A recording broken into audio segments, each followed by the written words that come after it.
பார்த்தோம் அப்படின்னா உள்ள வரும்போது பணம் சம்பாதிக்கணும் தான் வந்தோம். இங்க வந்து மீட்டிங்ல நிறைய பேர் பேசுறாங்க இல்லைங்களா, அவங்களுடைய விஷயம்லாம் அதெல்லாம் பார்க்கும்போது நமக்கும் வருமானம் வரணும் அப்படின்னு தான் சொல்லி வந்தது.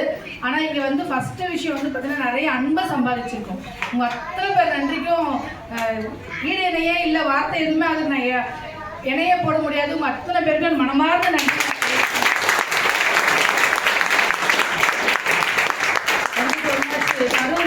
கரூர் மக்களோட அன்பு, அதையும் தாராபுரத்துலேருந்து நம்மளோட Kumaravel sir team and Saravanan sir, Bhaskar sir, Emmanuel sir எல்லாருமே அங்கேருந்து பயணம் பண்ணி தாராபுரத்துலேருந்து மேடம் வந்திருக்காங்க, சார் வந்திருக்காங்க. ஸோ எல்லாருமே வந்திருக்காங்க. அவங்க அவ்வளோ தூரத்துலேருந்து பயணம் பண்ணி அவங்களுக்கும் என்னோட மனமார்ந்த நன்றி.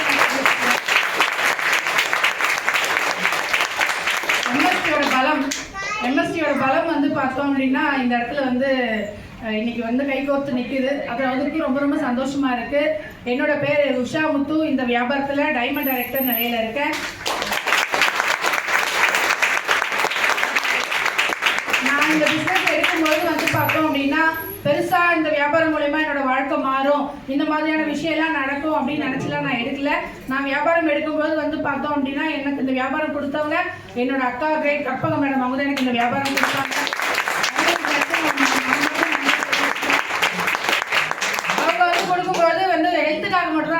அவங்க சொன்ன விஷயங்கள் மூலமா ஹெல்த்துக்காக மட்டும் எடுத்துக்கிட்டவோ இவ்வளவு சொல்றாங்களே சரி நம்ம வந்து ட்ரை பண்ணி பார்ப்போம்னு சொல்லி ஹெல்த்துக்காக எடுத்துக்கிட்டேன். ரொம்ப வருஷமா இருந்த பேக் பெயின் வந்து எனக்கு ஒரு வாரத்துல நல்ல முன்னேற்றம் தெரிஞ்சது. நிறைய செலவு பண்ணிலாம் தெரியாத ஒரு விஷயம், ஒரு வாரத்துல நம்மளோட சப்ளிமெண்ட் எடுக்கும் போது எனக்கு நல்ல முன்னேற்றம் தெரிஞ்சதுனால அதுல கேட்லாக்ல படிச்சு பார்க்கும்போது அடுத்தடுத்த தொந்தரவுகளுக்கு உண்டான தீர்வு எல்லாமே இருந்தது. அப்ப யாருக்கெல்லாம் அந்த பிரச்சனை இருக்கோ அவங்களுக்கு தெரியப்படுத்தும் போது அதன் மூலயமா வந்து பார்த்தோம் அப்படின்னா எனக்கு முதல் மாத வருமானம் ஒரு 188 ரூபாய் எனக்கு வருமானமா வெஸ்டேஜ் வாய்ப்புல இருந்து வந்திருந்தது. அப்பதான் இது என்னன்னு கொண்டு போய் கேட்க போகும்போது தான் இதுல வந்து நம்ம வாங்குற பொருளுக்கு வருமானம் கொடுக்குறாங்க அப்படின்னு சொல்லியிருந்தாங்க. வாங்குற பொருளுக்கு வருமானம் கொடுக்குறாங்கன்னு சொல்லியிருந்தாங்க. இது என்ன புதுசா இருக்கே, காலகாலமா நம்ம வாங்கிட்டு தானே இருக்கோம், வாங்குற பொருளுக்கு எப்படி வருமானம் கொடுப்பாங்க அப்படின்னு நான் கேட்டேன். இந்த மாதிரி எங்களுக்குலாம் செக் வந்திருக்கு. நம்ம லீடர்ஸ் எல்லாம் காமிச்சாங்க. 15,000, 35,000, ராஜன் சாரோட இன்கம் 1.5 லட்சம், ராஜன் சாரோட அப்ளைனோட இன்கம், அதெல்லாம் பார்க்கும்போது எனக்கு ரொம்ப ஆச்சரியமா இருந்தது. அப்போ கூட எனக்கு என்னங்க ஒரு 2%, 5% தான் நம்பிக்கை இருந்தது.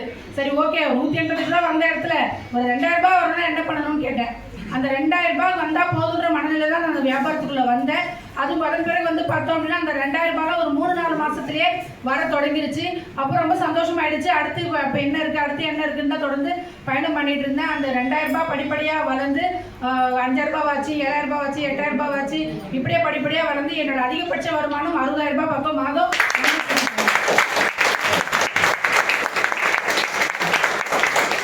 அடுத்து இந்த வியாபாரம் எடுக்கும்போது வந்து பார்த்தோம் அப்படின்னா பெருசா வியாபார அறிவுல எதுவும் இல்லை. ஒரு வியாபாரம் பண்றோம், இன்னைக்கு ஒரு கடை வச்சிருக்கிறவங்களா இருக்கட்டும், நிறைய முதலீடு போட்டு வியாபாரம்லாம் பண்ணுவாங்க.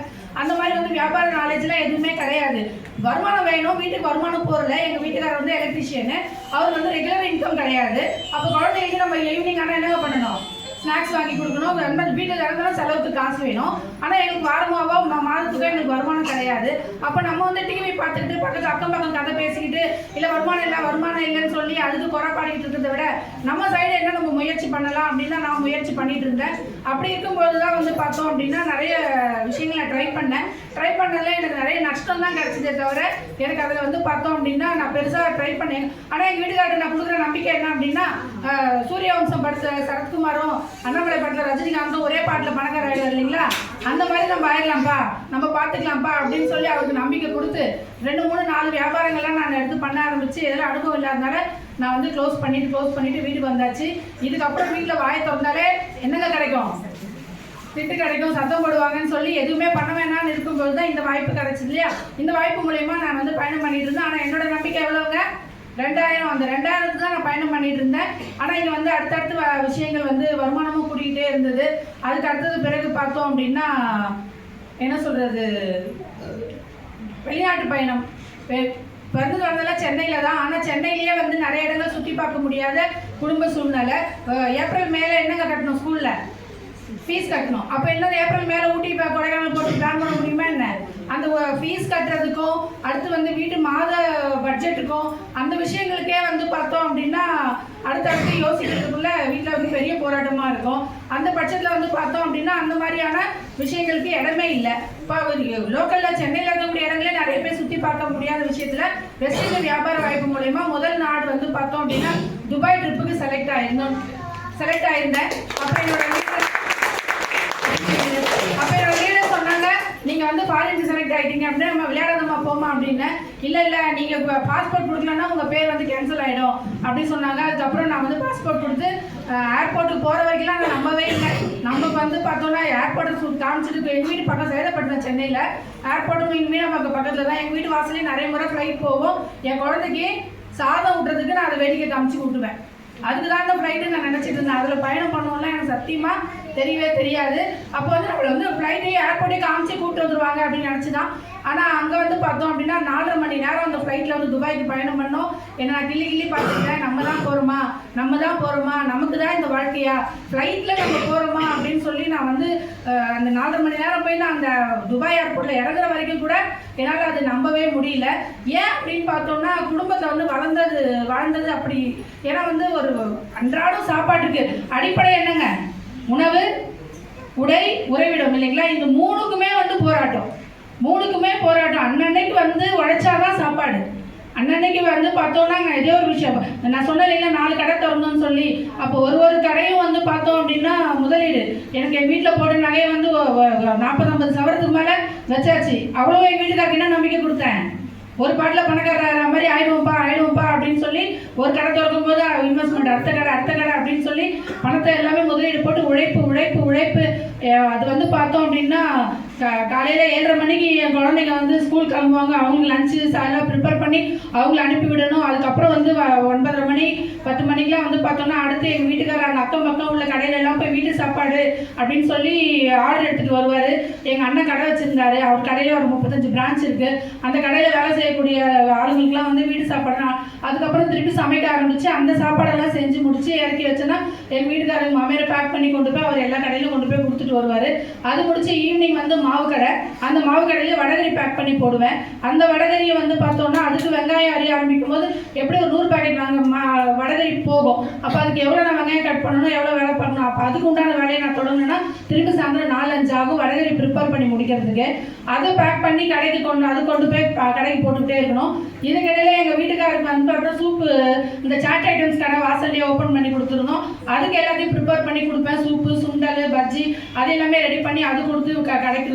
இது காலையிலேருந்து நைட் வரைக்கும் என்னங்க டிவி பார்க்கவோ உட்காந்து கதை பேசவோ நேரம் இருக்குமா?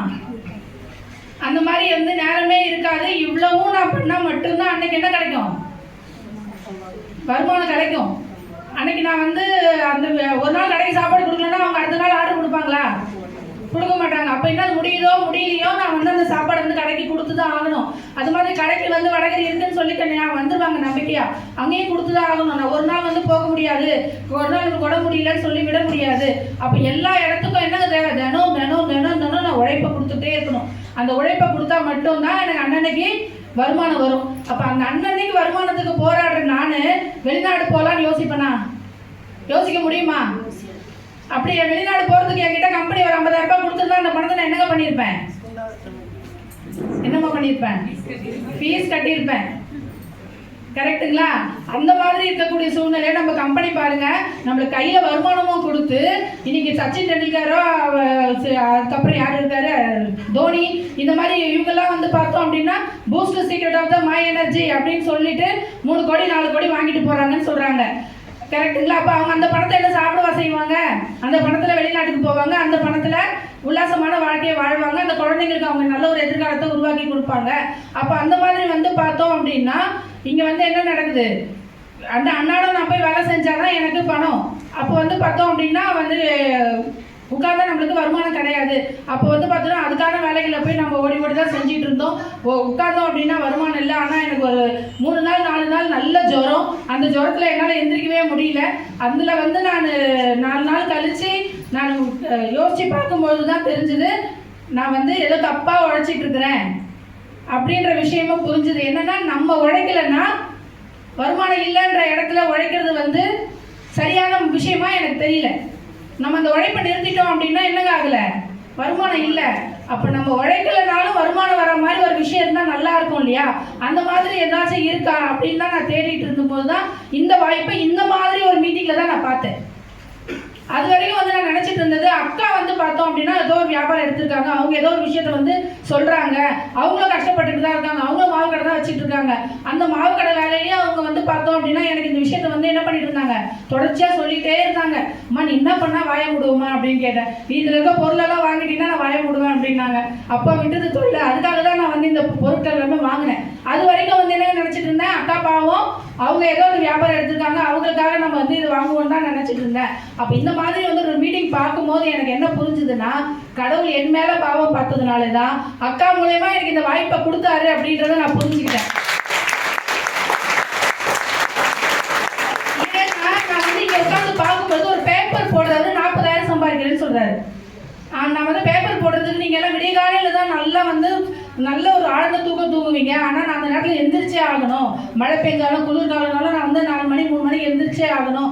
அப்படி போய் நான் பேப்பர் போட்டால் தான் எனக்கு வந்து 8,000 6,000 எனக்கு பணம் கிடைக்கும். ஆனால் வெஸ்டீஜில் வந்து நான் நினைக்கிற நேரம், ஒரு நாள் பொழுதுல நான் நினைக்கிற நேரம் நான் இந்த வேலையை போய் செய்கிறேன், இதில் நான் 40,000 ரூபாய் சம்பாதிக்கிறேன்னு சொன்னார். அப்போ எனக்கு எப்படிங்க இருக்கும்,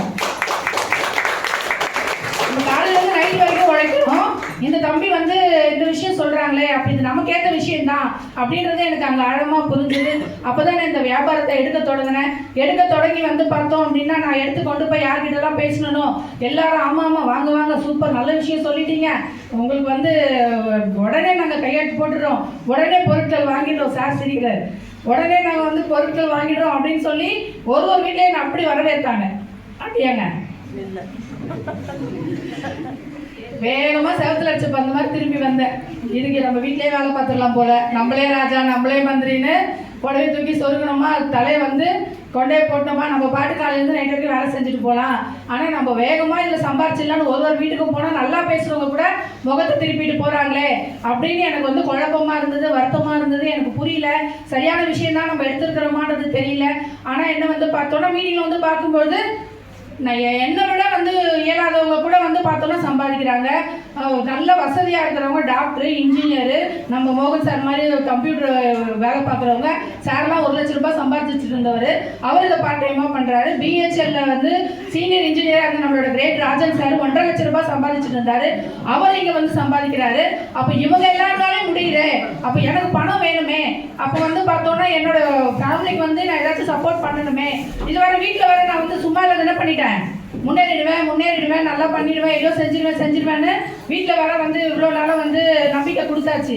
அப்போ செஞ்சு முடிக்காம நம்ம விட்டுட்டோம்னா என்ன சொல்லுவாங்க, சும்மா இப்படிதான் அப்படின்னு சொல்லிடுவாங்க. அப்போனா வந்து நம்மளுக்கு அந்த விஷயம், அந்த பேரையே காப்பாற்றணும், பணமும் சம்பாதிச்சாகணும். அப்போ என்ன பண்ணுவோம், ஆனால் இங்கே பணம் இருக்குன்னு தெரிஞ்சிடுச்சு, இங்கே சம்பாதிக்கிறாங்கன்னு தெரிஞ்சிடுச்சு. அப்போ நான் என்ன பண்ணணுன்றதுக்கு மட்டும்தான் தொடர்ச்சியாக வந்து நான் இங்கே பயணம் பண்ண ஆரம்பித்தேன். அப்போ வந்து பார்த்தோம் அப்படின்னா இங்கே வந்து நம்ம தொடர்ச்சியாக பயணம் பண்ணும்போது மீட்டிங்கில் கேட்குறது, அதை கொண்டு போய் மறுபடியும் வெளியில் அப்ளை பண்ணுறது, இப்படியே தான் வந்து என்னோட பயணம் வெஸ்டீஜ் வாய்ப்பில் போயிட்டு இருந்தது. அது மூலயமா வந்து பார்த்தோம் அப்படின்னா வருமானமும் வந்து அதிகரிச்சுட்டே இருந்தது. அதுக்கு பிறகு வந்து பார்த்தோம் அப்படின்னா வெளிநாட்டு பயணம், முதல் நாடு துபாய், 2வது நாடு சைனா போகும்போது வந்து பார்த்தோன்னா எங்கள் வீட்டுக்காரரை அழைச்சிட்டு போனேன். அது வரைக்கும் அவரோட சப்போர்ட் சுத்தமாக கிடையாது. நான் யாருக்காக உழைக்கிறேன், வீட்டுக்காக. எவ்வளோ வந்தால் போதுன்னு வந்தேன், 2,000 ரூபாய் வந்தால் போதுன்னு வந்தேன். அந்த பணம் என் வீட்டுக்காருக்கு ஏதோ ஒரு விதத்தில் உதவிடாதா அப்படின்னு சொல்லி வந்தேன். ஆனால் யாரும் ஒத்துக்கல, வீட்டுக்காரர் ஒத்துக்கல. ஏன், வீட்டில் வந்து ஆல்ரெடி நம்ம வந்து செஞ்சுட்டு இருக்கோம்ல, இது ஏதோ தேவையில்லாமல் நீ அவர் நீ மீட்டிங் பார்க்கல, நீ ஏதோ தேவையில்லாமல் பண்ணிட்டு இருக்கிற, போய் வீடு போய் வந்து போய் சோப்பு எடுத்துகிட்டு போய் பேஸ்ட் எடுத்துகிட்டு போய் பேசிகிட்டு இருக்கிற, வந்து இதெல்லாம் நம்ம குடும்பத்துக்கு அடுக்குமா, தேவையா அப்படின்னு சொல்லி வீட்டில் என்னங்க வந்து இது கிடையாது, பர்மிஷன் கிடையாது. அந்த மாதிரி வந்து மீட்டிங் வந்துட்டு இப்போ மீட்டிங் முடிய ஒரு 8 ஆகுமா, நம்ம பயணம் பண்ணி வீட்டுக்கு 9 ஆகுமா, வீட்டுக்கு போகும்போதே வயிற்று புரட்டும், வயிறு கலக்கும், வேர்த்து கொட்டும், பயமாக இருக்கும் உள்ளே போய் ஒவ்வொருத்தரும் ஃபேஸ் பண்ணுறதுக்கே. அந்த மாதிரி வந்து பார்த்தோம் அப்படின்னா வீட்டுக்குள்ளே நம்ம பயந்து போனோம். வீட்டில் வந்து பார்த்தோம் அப்படின்னா அனுமதிலாம் அவ்வளோவா கிடையாது வீட்டில். அதுக்கப்புறம் என்னங்க நடக்கும், பெரிய பிரச்சனைகள் நடக்கும். அதையும் ஃபேஸ் பண்ணி நமக்காக தானே, நம்ம குடும்பத்துக்காக தானே அப்படின்னு சொல்லி அவங்கள கன்வின்ஸ் பண்ணி இப்படியே பயணம் போயிட்டு இருந்தது. அந்த மாதிரி வந்து பார்த்தோம் அப்படின்னா அவர் வந்து என்ன பண்ணுவார், வாரத்தில் 2 மணி நேரம் நான் அவர்கிட்ட பேசணும், 2 மணி நேரம் அவருக்கு புரிய வைக்கணும். அந்த ஒரு வாரம் கழிச்சு என்ன ஆகும், மறுபடியும் வேதாளம் முருங்கை மரம் ஏறும். ஏன்னா வீட்டில் உள்ள மாமியார் பக்கத்தில் வந்து அவங்களோட அண்ணன் அண்ணி எல்லாரும் இருக்காங்க, எதுக்கு தேவையில்லாமல் அது போயிட்டு இருக்குது, நீ எதுக்கு அதுக்கு வந்து பர்மிஷன் கொடுத்துட்ருக்குற அப்படின்னு அவர் என்ன பண்ணுவாங்க, சும்மா இருக்கிறவரை கூட உசு பேத்தி விட்டுருவாங்க. திரும்ப எனக்கு வீட்டில் பிரச்சனைகள் ஸ்டார்ட் ஆகும். இப்படி போயிட்டு இருந்த இடத்துல அவரை நான் கூப்பிட்டு போகும்போது 3 ஃப்ளைட்டு, சென்னையிலேருந்து கல்கட்டா, கல்கட்டாலேருந்து இன்னொரு ஊர், அங்கேருந்து சைனா. அந்த 3வது ஃப்ளைட்டு ஏறும்போதே சொல்லிட்டாரு, நீ ஏதோ பேஸ்ட் சோப்பு எடுத்துட்டு திரிஞ்சுட்டு நினைச்சேன், நீ இவ்வளோ பெரிய விஷயம் பண்ணியிருக்கிற,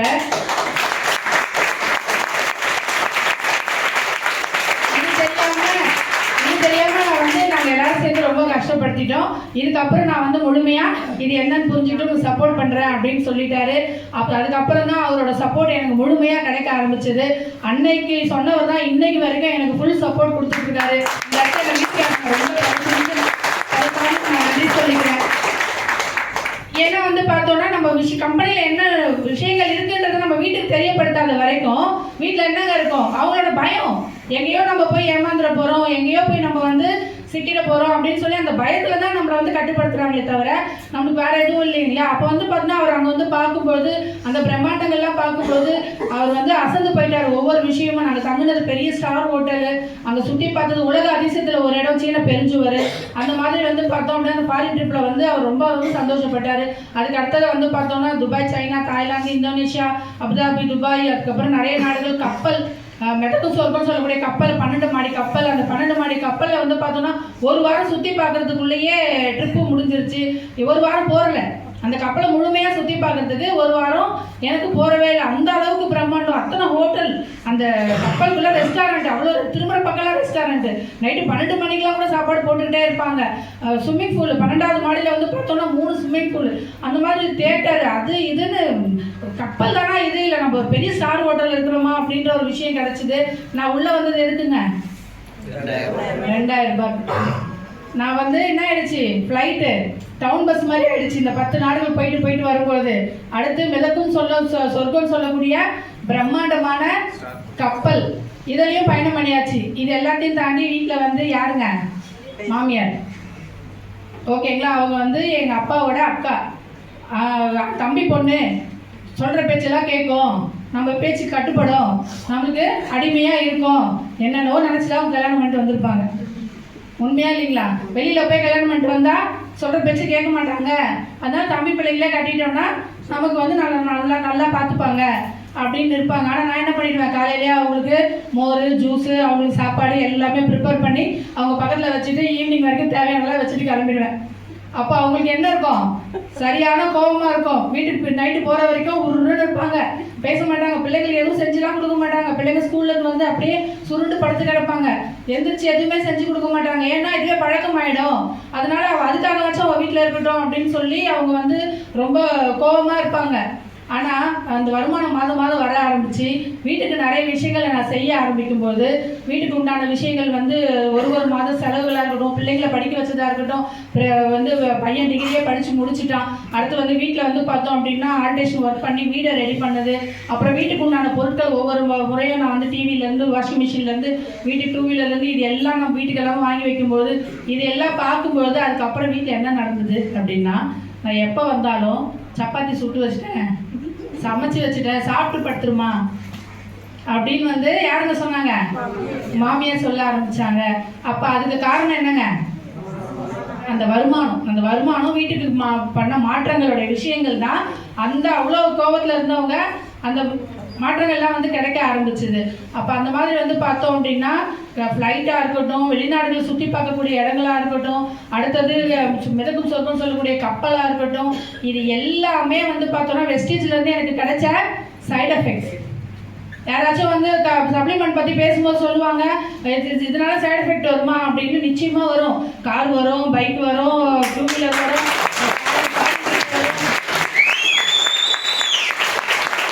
கப்பல் வரும், சைடாலே மாத வருமானம் வரும். எல்லாத்தையும் தாண்டி இந்த மாதிரி பேரன்பு கிடைக்கும்.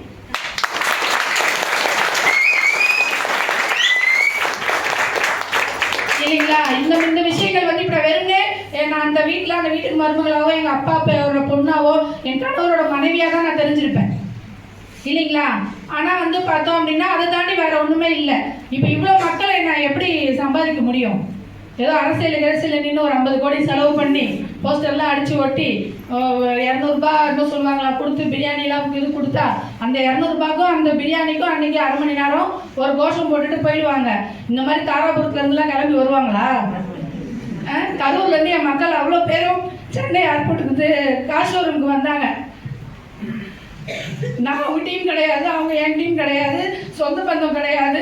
ஆனால் எல்லாருமே காலையில் கிளம்பி அவ்வளோ தூரம் பயணம் பண்ணி அங்கே வந்து மறுபடியும் ரிட்டர்ன் திரும்பி உடனே எல்லாரும் பயணம் பண்ணாங்க. இது வந்து சொந்தத்தில்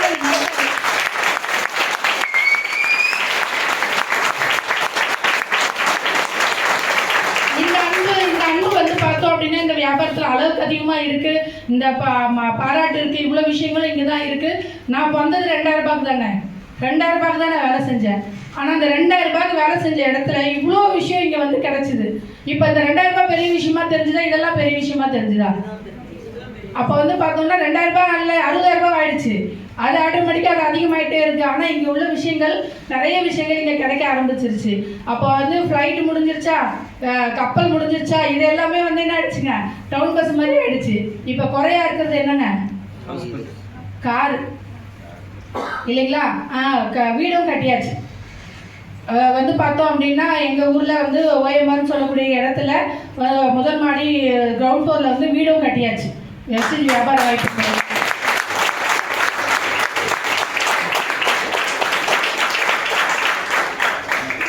அடுத்து வந்து பார்த்தோம் அப்படின்னா இதில் வந்து இப்போ குறையா இருக்கிறது என்னது, கார். வெஸ்டேஜ் வியாபார வாய்ப்பு, வருமானமும் கொடுத்து வெளிநாடு போகிறதுக்கு பணமும் கொடுத்து கார் வாங்குறதுக்கும் பணம் மாதம் கொடுத்துட்டு இருந்தாங்க. வெஸ்டேஜ் வாய்ப்பை நான் நிறைய பேருக்கு போய் பேசும்பொழுதோ சொல்லும் பொழுதோ நிறைய பேர் தெளிவுபடுத்தும் போதோ நிறைய நாள் பயணம் பண்ணது 2 வீலரில். 2 வீலரு, பஸ்ஸு, ட்ரெயின் அந்த மாதிரி தான் பயணம் பண்ணியிருக்கோம். 2 வீலரில் வந்து பார்த்தோம் அப்படின்னா எங்கள் தாத்தா சொல்லுவாராம், எங்கள் பெரியப்பா போய் கேட்கும்போது, எதுக்குடா வெயிலுக்கும் உதவாத மழைக்கும் உதவாத அந்த வண்டி அப்படின்னு. அந்த மாதிரி வந்து பார்த்தோன்னா அந்த வெயிலுக்கும் உதவாத மழைக்கும் உதவாத வண்டி தான் எங்களை வந்து நிறைய தூரம் கூப்பிட்டு போயிருக்கு. சென்னையிலேருந்து செங்கல்பட்டு இருக்கட்டும், பொன்னேரி இருக்கட்டும், மீஞ்சூர், அந்த மாதிரி எல்லா இடத்துக்குமே வந்து 2 வீலர் தான் பயணம் பண்ணுவேன். எனக்கு பஸ்ஸு, ட்ரெயின் கையில் வண்டி இருந்தால் நேரத்துக்கு நம்ம போயிடலாம் அப்படின்னு சொல்லி. அப்போ எவ்வளோ மழை கொட்டுதோ அவ்வளோ மழையும் என் மேலே கொட்டும், எவ்வளோ வெயில் அடிக்குதோ அவ்வளோ வெயிலும் என் மேலே காயும். அதை பற்றி கவலைப்பட மாட்டேன். வெஸ்டீஜ் என்னோட உயிர் மூச்சு. வெஸ்டீஜுக்காக என்னோட விஷயங்களுக்காக வந்து பார்த்தோன்னா நான் என்னோட பயணம் போயிட்டே இருக்கும். அப்போ வந்து நான் வந்து டவுன்லைன்ஸ்க்காக என் டீமுக்காகவும் என்னோட ஒர்க்குக்காகவும் நான் 2 வீலரில் பயணம் பண்ணும்போது வெயில் மழையெல்லாம் பார்த்ததே இல்லை. ஆனால் அந்த வெயில் மழை என்ன பார்த்துக்கிட்டே இருந்தது. நான் வந்து அதில் வந்து இதை தாண்டி போயிட்டு தான் இருந்தேன். போன வாரம் கூட நான் ஆஃபீஸ்க்கு போகும்பொழுது நல்ல மழை. அந்த மழையில் வந்து டி நகரில் கால் அளவுக்கு தண்ணி. அந்த தண்ணியில் வந்து பார்த்தோம் அப்படின்னா வண்டி ஓட்டிட்டு போகும்போது யூனிஃபார்ம் வந்து ஃபுல்லாக நனைஞ்சிரும். தண்ணியில் வண்டி நகராது. இறங்கி வண்டியெல்லாம் தள்ளியிருக்கேன். என்னால் எனக்கு வண்டி எவ்வளோ நாள் ஓட்டுவோம், வண்டி தள்ள தெரியாது. வண்டி தள்ளுறதுக்கே எனக்கு வராது. அப்போனா வந்து பார்த்தோன்னா அந்த தண்ணி என்னை ஒரு பக்கம் அடைச்சிட்டு போவோம். அதை சமாளித்து அந்த வண்டியை தள்ளிட்டு அந்த பிரிட்ஜ் மேலே எடுத்துகிட்டு போவேன். அப்படி வந்து பயணம் பண்ண அதே டி நகரில் அதே தண்ணியில் இப்போ என்னோட புது காரில் நான் அன்றைக்கி பயணம் பண்ணி ஆரம்பிச்சிட்டேன்.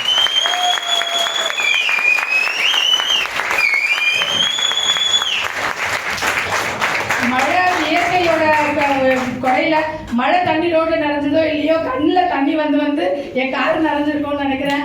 அந்த அளவுக்கு வெஸ்டேஜுக்கு மனதாக நன்றி சொன்னேன். அப்போ இந்த கார்பண்டு மூலயமா வந்து பார்த்தோம் அப்படின்னா இன்னைக்கு நான் புதுசாக வந்து பார்த்தோன்னா 11 லட்ச ரூபாய் மதிப்புள்ள கார் வாங்கியிருக்கேன். என்னால் சத்தியமாக நம்ப முடியலைங்க. சென்னையிலேருந்து அந்த காரில் தான் வந்திருக்கேன்.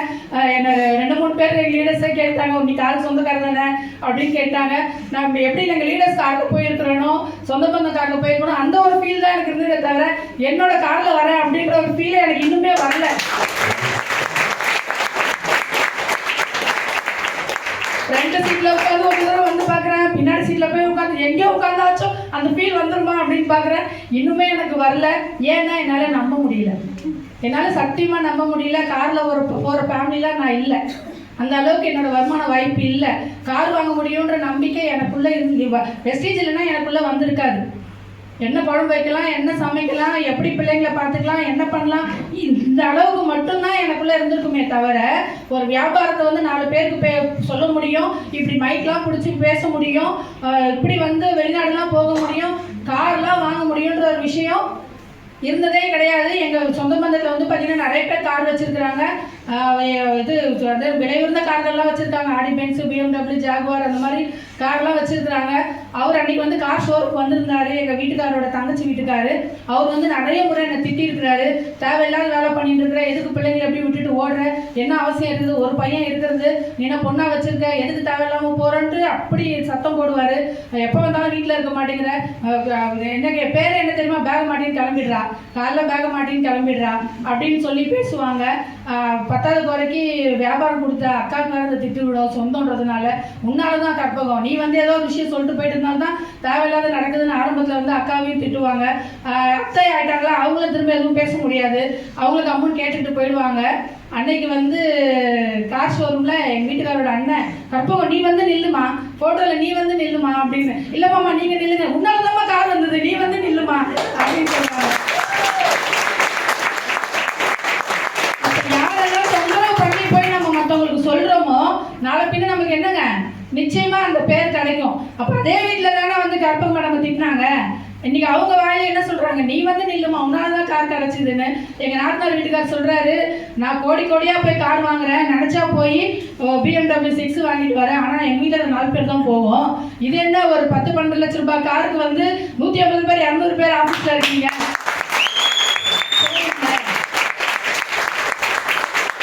இவ்வளவு மக்களை சம்பாதிச்சு வச்சிருக்கீங்களே, நான் ஏதோ பையன் தூக்கிட்டு ஓடின்னு இருக்குது, நான் திட்டின்னு இருப்பேன், இன்னைக்கு இவ்வளோ பெரிய விஷயம் சாதிச்சிருச்சு அப்படின்னு சொல்லி அக்கா கிட்ட அவர் சொல்லிட்டு இருந்தாரு. எனக்கு பின்னாடி தான் சொல்லிட்டு இருக்காரு, என் காதில் கேட்குது. அன்னைக்கு தாங்க எனக்கு நிறைவடைஞ்சது என்னோட ஓட்டம். என்னோட கஷ்டம், நான் எவ்வளோ விஷயத்தை தாங்கியிருப்பேன், எவ்வளோ வழியை தாங்கியிருப்பேன், எவ்வளோ ஏச்சு பேச்சுகளை தாங்கியிருப்பேன். ஆனால் அன்னைக்கு நான் திரும்பி பேசலை. நம்ம அன்னைக்கு திரும்பி பேசியிருந்தோம்னா அது விருதாவாதமாக இருக்கும். ஆனால் ரிசல்ட் மூலயமா நின்று பேசும்போது அவங்க வாயிலேருந்து அந்த வார்த்தை மாற்றி வந்தது இல்லைங்களா, அன்னைக்கு தான் எனக்கு நிறைவு கிடைச்சிது. இந்த மாதிரியான ஒரு வாய்ப்பை தான் இன்னைக்கு நம்ம பார்த்துட்டு இருக்கிறோம் இல்லைங்களா. அப்போ யாருக்கெல்லாம் இங்கே கார் வாங்கணும்னு ஆசை? ஆசைப்பட்டதான் கிடைக்கும். கை தூக்கலாம் யோசிச்சு சொல்றதுக்கெல்லாம் யோசிச்சோம்னா கிடைக்காது. 2 கை கூட தூக்குங்க, தப்பு இல்லை சரிங்களா. அப்ப யாருக்கெல்லாம் கார் வாங்கணும் ஆசை இல்லைங்களா. அப்ப நான் கார் வாங்குறதுக்கு ஒரு சீக்ரெட் சொல்லவா, நான் என்ன பண்ண கார் வாங்குறதுன்னு சொல்லவா, கார் எப்படி கிடைச்சதுன்னு சொல்லவா, சொல்லாம வேணாவா, செய்வீங்களா எல்லாரும் அதையே? கார் வேணும்னா அமுல் பேபி தம்பி வந்து செஞ்சிருவார் கரெக்டுங்களா. என்ன அப்படின்னா நான் ஒன்றுமே என்ன விஷயம் செஞ்சேன் அப்படின்னு சொல்கிறேன். வெஸ்டீஜில் இருக்கக்கூடிய 7 ஸ்டெப்பு சிஸ்டம் அதை தவிர மாற்றி எதுவுமே வேற எதுவுமே இல்லை. எப்படி பிள்ளைங்க வந்து இன்னைக்கு பக்கமாக படிக்க ஆனால் இன்னும் தேவைப்படுமோ, எப்படி வந்து அந்த ABCD விஷயம் வந்து அடிப்படையாக இருக்குமோ, தினம் 2 பேரை பார்க்கணுங்க.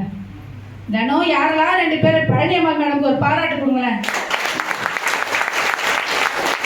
தெரியுது, படிக்க தெரியல, இதை பற்றி முழுமையாக கரெக்டாக ப்ரெசன்டேஷன் கொடுக்க முடியுது ப்ராப்பராக, அதெல்லாம் தெரியுதோ தெரியலையோ ஏதோ அவங்களுக்கு தெரிஞ்சதை போய் அவங்க வந்து என்ன பண்ணுறாங்க, தினம் 2 பேர்கிட்ட பேசுகிறாங்க. அந்த மாதிரி நிறைய லீடர்ஸ் இங்கே இருக்கிறாங்க வெஸ்டீஜில். எல்லாருமே அந்த மாதிரி யாரெல்லாம் தினம் 2 பேர்கிட்ட போய் நம்ம வந்து பேசுகிறோமோ அவங்களுக்கு இந்த இப்படி ஒரு கம்பெனி இருக்குது, இந்த மாதிரி சென்னையிலேருந்து ஒரு பொம்பளை வந்து ஏதோ பேசிட்டு போச்சு, அந்த மாதிரி என்ன தோணுதோ அந்த மாதிரி நம்ம தினம் வந்து 2 பேரை பார்த்து இந்த விஷயத்தை நம்ம பேசிக்கிட்டே இருந்துட்டு 100% ப்ராடக்ட் யூஸராக இருந்துட்டு 100% ப்ராடக்ட் யூஸர்னால் என்னங்க, கம்பெனியில் இருக்கக்கூடிய 400க்கும் மேற்பட்ட பொருளை பயன்படுத்துறது இல்லை. நம்ம வீட்டில் என்ன பொருளெல்லாம் இருக்கோ அந்த அத்தனை பொருளையும் வெஸ்டேஜ் பொருளாக என்னைக்கு நான் வெஸ்டேஜுக்குள்ளே வந்தனோ இன்னைக்கு வரைக்கும் நான் பயன்படுத்துகிற பொருள் வெஸ்டேஜில் இருக்கிற பொருள்னா அந்த பொருளை மட்டும்தான் என் கைப்படும். வெஸ்டேஜ் அல்லாத பொருள் என் கைப்பட்டதில்லை. ஓகேங்களா. அந்த மாதிரி 100% ப்ராடக்ட் யூஸராகவும் தினம் 2 பேர்கிட்ட போய் இதை பற்றி சொல்லிக்கிட்டே இருக்கிறதுனாலையும் நான் ரெகுலராக எனக்கு வந்து நான் சப்ளிமெண்ட் எடுத்துக்கிட்டதுனாலையும் ஓகேங்களா. நம்ம எடுக்கல அப்படின்னாலும் அதில் வந்து ரிசல்ட் வருமானு எனக்கு தெரியல, வராதுன்னு நான் சொல்ல முடியாது, வருமானு எனக்கு தெரியல. ஆனால் தினமும் நம்ம உள்ளுக்கு நம்ம சப்ளிமெண்ட் எடுத்துக்கிறதுனாலையும் இந்த விஷயம் சாத்தியமாயிருக்கு. எல்லாத்தையும் தாண்டி இந்த மாதிரி ட்ரைனிங் மீட்டிங் எனக்கு ஒரே ஒரு மீட்டிங் தான் கற்பகம் மேடம் கூப்பிட்டாங்க. இந்த ஒரு மீட்டிங் வந்து இதுக்கப்புறம் நான் உங்களை கூப்பிடவே மாட்டேன்னு சொன்னாங்க. சத்தியமாக கூப்பிடவே இல்லை. ஏன்னா அடுத்த மீட்டிங்லேருந்து இந்த மீட்டிங் வரைக்கும் நானாக தான் வந்துட்டு இருக்கேன். எல்லா மீட்டிங்க்கும் கடைசி வரைக்கும் இருந்து கடைசியாக சேர் எடுத்து ஹாலை பெருகிட்டு போக சொன்னால் அதில் ஒரு ஆள் நானாக தான் இருப்பேன். ஓகேங்களா? இந்த விஷயங்களை யாரெல்லாம் பண்ணலாம்னு முடிவு எடுக்கிறோமோ நம்ம எல்லாருமே கார் வாங்கலாம், எல்லாருமே ஃபாரின் போகலாம், எல்லாருமே கை நிறைய சம்பாதிக்கலாம், எல்லாருமே இந்த மாதிரி எல்லாருடைய பேர் அன்பையும் சம்பாதிக்கலாம். எல்லாருக்கும் அத்தனை பேருக்கும் நான் மனமார்ந்த நன்றி சொல்லிக்கிறேன். Thank you friends. விஷயம்